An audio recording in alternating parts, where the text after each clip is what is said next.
All right, good morning. It's Wednesday morning now. Okay. So let's talk about we're talking about facing it. I mean, I love this. We believe we are far more than we are. Be the real deal, please. My wife says sometimes I'm open too much. I'd rather be open too much than closed too much. All right. So there's two types of people I told you about yesterday, and shallow copers. We're going to talk about them. Okay, versus trouble, the second one, troubled reflectors. Okay, now listen to this real close. Those who successfully ignore the inward ache, corruption, and get on more or less effective with life, or those who fear for what reason are gripped by awareness that something's terribly wrong and it results in struggle their efforts to move through life.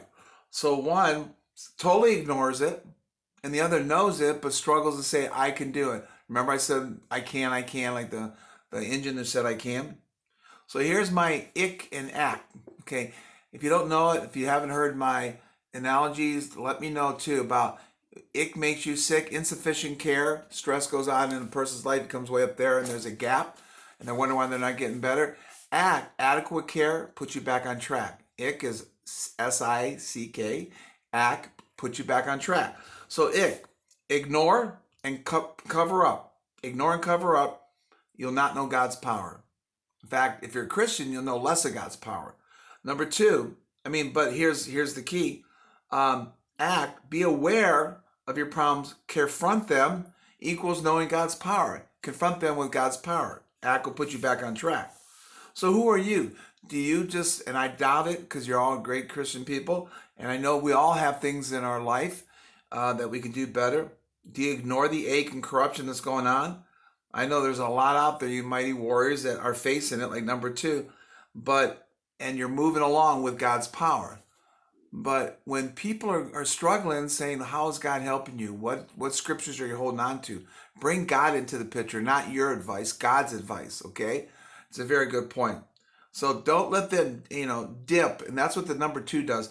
Number two, the second people I talked about, just, okay, I'll get a verse or so or struggle and that'll be good. They kind of blend, dip God in the thing. And it's like, okay, it's good. Marinate to elevate. Remember, marinate in the God's word to elevate. So last thing I'm going to read, and there's so much in here, I can't take up all your time, is that growth, most sincere Christians mean continual effort, what you're doing with your Marco Polo, and do all that's available to yourself and to implement.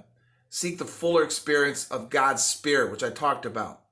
Others try to get a point of decisive surrender. Still, others try to find the help to live as they should through prayer, fellowship, and learning. And that's why we need each other to go through these things. And Satan's distracts, delusion us, and I'm telling you what, you are the group, and I know that is searching and seeking God's word and seeking to have God bless you.